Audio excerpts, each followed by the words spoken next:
Today at Across the Fence, reflections on Civil War history. We'll recount some of our favorite moments from our visit earlier this year to the battlefields, sacred spaces, and hidden gems found in Gettysburg, Pennsylvania.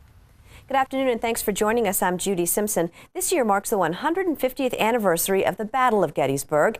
Back in July, we took an in-depth look at this monumental event in our nation's history and learned how Vermonters literally played a pivotal role in the fighting. As we close out the year, we're revisiting the battlefield, and our guest for this look back is Vermont's preeminent Civil War historian, Howard Coffin. Welcome back. It's so great to see you again. Wonderful to be here, Judy. So now, how many times have you been to Gettysburg, and when's your next trip? I suppose I've been to Gettysburg now 100 times with all the research, and sometimes I find a reason to go there, mainly for pleasure. My next trip, well, I know, you never know, all these reasons come up, but I've been invited to speak next July 4th at the 151st anniversary of the battle. I spoke at the 150th, so I'm looking forward to that. What was it like speaking at the Sesquicentennial? It was kind of an overwhelming experience. There was a huge crowd and of people who really knew the Civil War. But it was, the whole atmosphere at Gettysburg was wonderful.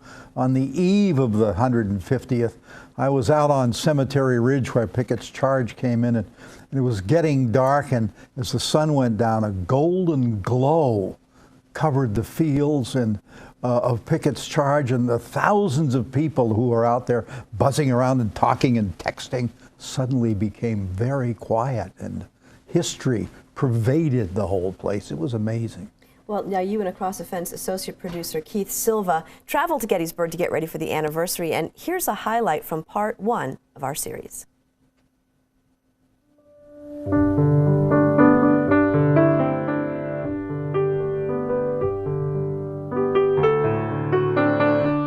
Gettysburg, Pennsylvania, in the summer of 1863. A town of about 2,500 people, a college town, a farming town. For the first 3 days of July, it becomes the scene of the biggest battle in the history of America. Much of the first day's fighting took place on these fields behind me, to the west of Gettysburg. The Confederates under A.P. Hill came in from the west along the Chambersburg Pike. They were met by John Buford's cavalry and then supported by the troops of the First Corps under John Reynolds, forming a battle line north and south through these fields. The fighting goes on through most of the day, and more Confederates arrive. James Longstreet's troops coming up, Baldy Ewell's. The Union is outnumbered, and the 11th Corps breaks. And they withdraw through town to the high ground east of Gettysburg, Cemetery Hill and Cemetery Ridge, where they dig in as the first day at Gettysburg ends, and these fields are filled with the dead and wounded.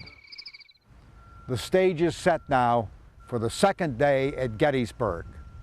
And as the day ends, the 2nd Vermont Brigade ends its 120-mile march from Virginia, exhausted, tired, but ready for the next day's fighting, though never having fought in any kind of a major battle. Well, Vermont brigades may not have been in the fight on the first day at Gettysburg, but Lieutenant Marcellus Jones was there. And what was Lieutenant Jones famous for, and what's his connection to Vermont? Well, he was a Vermonter, a native Vermonter from down in the New York border in Rutland County. And during the Civil War, he enlisted in an Illinois regiment, the 8th Illinois Regiment. And on the first day at Gettysburg, as a part of John Buford's cavalry, his men were patrolling west of town, and they knew there were Confederates approaching. And in the misty morning light, Jones saw Confederates coming down the road, and he grabbed one of his comrades' rifles and put it up on a fence, and bang, took a shot. He missed.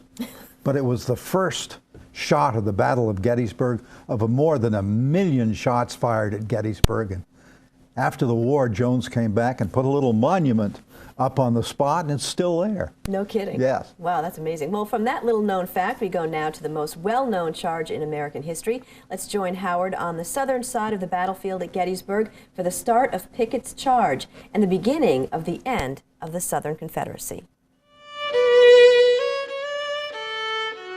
About 1 o'clock, the Confederates moved more than 100 cannon forward from the trees out toward the Emmitsburg Road and opened fire on the Union positions on Cemetery Ridge. The Union cannon replied, and the duel went on for 2 hours. And then Lee ordered his men forward, led by the fresh division of General George Pickett.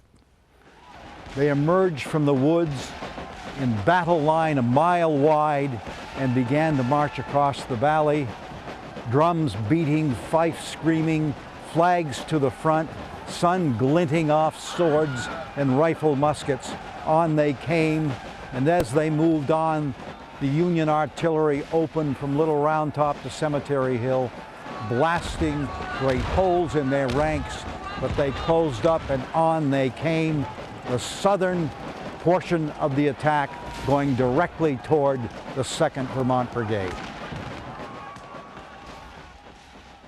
The state of Virginia memorial on Seminary Ridge, topped by the equestrian statue of Robert E. Lee, stands on the spot where Lee watched Pickett's charge.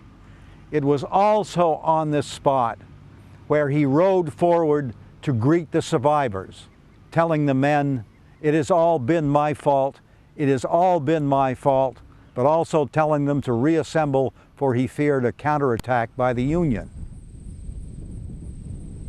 The North Carolina monument is by the noted sculptor Gutzon Borglum, who is most famous for his Mount Rushmore work.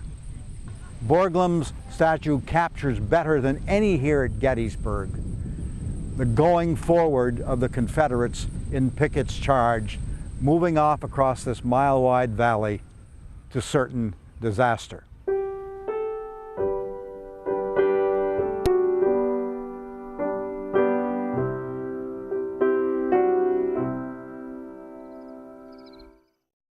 Here along this stone wall, just north of the famous clump of trees, the Confederates broke the Union line. How many of them poured over this wall? Perhaps 300 to 400, to be met by cannon and rifle musket fire. They were driven back and defeated. But for a time along this wall, the Confederates put up a mighty fight, and the issue was in doubt. But in the end, Pickett's charge was wrecked, and the survivors went back across those fields. It had been a military disaster. 1,100 or more men had died in the charge.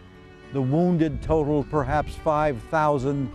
More than half of the men who started across that mile-wide valley had become casualties, many of them inflicted by the flank fire from the south of the 2nd Vermont Brigade.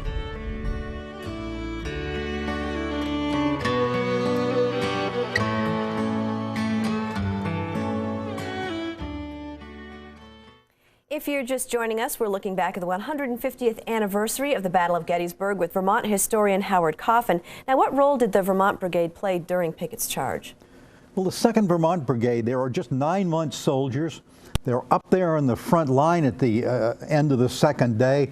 When Pickett's charge comes in, the southern part of it's coming right at them. But as it gets close, suddenly the charge veers to the north and there's nobody in front of the Vermonters. And their commander, George Stannard, sees the military opportunity of a lifetime and swings them out like a great door to attack the southern flank of Pickett's charge, and they just blasted it. It was a slaughter. Now, Pickett's charge did break the Union line. It almost succeeded. And without the casualties inflicted by those Vermonters, it really might have succeeded. It was a major blow, the telling blow to Pickett's charge. And what was the reaction of the Southerners? The Southerners, after Pickett's charge, the prisoners said that it was the fire from the right. They didn't know if they were Vermonters, who they were, but it was the Vermont fire, they were saying, in effect, that beat us. They gave the credit to the Vermonters. I say Vermont, in effect, won the Battle of Gettysburg. And so Pickett's charge is considered the end of the Battle of Gettysburg, but the fighting didn't end there. Here's Howard in Gettysburg with the story of Elon Farnsworth. The stone walls, the fences that you see today at Gettysburg, thanks to the accuracy of the National Park, are usually in the places where they were at the time of the battle. I'm sitting here along the base of Bushman's Hill, looking out at farm fields owned by a family named Slider. Judson Kilpatrick decided that he should have his men attack through those fields against the southern end of the Confederate line. But there were Texas infantry and Alabama infantry, and they rose up and fired volleys. There was brisk fighting as the Union soldiers broke through that line, but then there were more infantry to the north, and soon these attacking soldiers were under artillery fire from up around the Slider farm and from over near the Emmitsburg Road. Soon, the West Virginians and the Pennsylvanians were in retreat, and they rolled all the way back here and back up onto Bushman Hill. But Cavalry Kilpatrick, that was his nickname, wasn't through by any means. He was going to roll up that Confederate line, and now he ordered Brigade Commander Elon Farnsworth to take the 1st Vermont Cavalry and try again. Farnsworth said, "I'm not so sure this can be done. There's a lot of Confederates out there. The ground isn't good. Boulders out there." Kilpatrick said, "Well, take a look."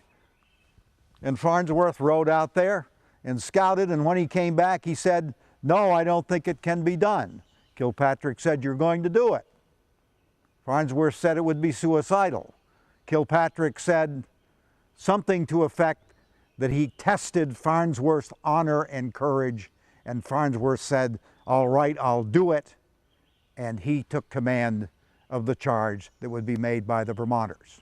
Farnsworth reached this stone wall, leaped his horse over it, and as he did so, he was hit by a fusillade of Confederate bullets, and down he went. The shots came from over at the base of Round Top, and they were delivered by some tough soldiers, the men of Robert Rhodes' Alabamians, who the previous day had won fame for their valiant attempt to take Little Round Top away from Joshua Lawrence Chamberlain's 20th Maine. Farnsworth was down and mortally wounded. The Confederates came over to him, saw that he was severely wounded.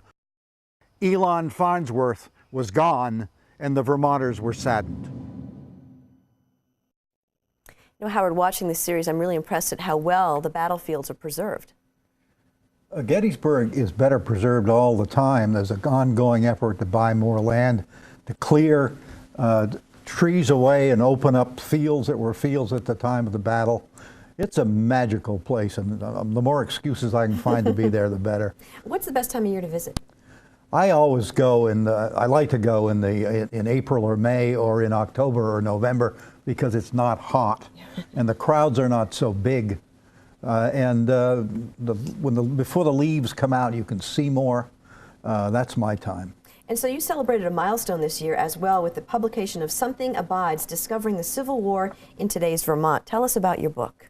Well, this book, 6 years in the making, it's a book about Civil War places in Vermont, and I'm absolutely convinced that the place to see America of the Civil War era, the best place, is Vermont, because Vermont still looks the way it did in many places as it did in the mid-1850s. And we have thousands of Civil War sites throughout the state, and there's a chapter on every town in Vermont in this book. Why is it important for people to know this, these little stories? Well, if you really want to learn about the Civil War, the story that happened on the battlefields is only half of the story. What happened at home, how the war effort was supported, that's here. It's in Vermont. It was waiting to be told, and this is a start on telling it, I think. You can have a lot of fun. Grab this and go around Vermont and explore it. It's like a visitor's guide. It absolutely is a visitor's guide. It's serious stuff, but it's fun. Well, Howard, I want to thank you for joining us again today. Thanks for having me here. That's our program for today. I'm Judy Simpson. We'll see you again next time on Across the Fence. For a video copy of today's program, call toll-free 1-888-ATF-3430.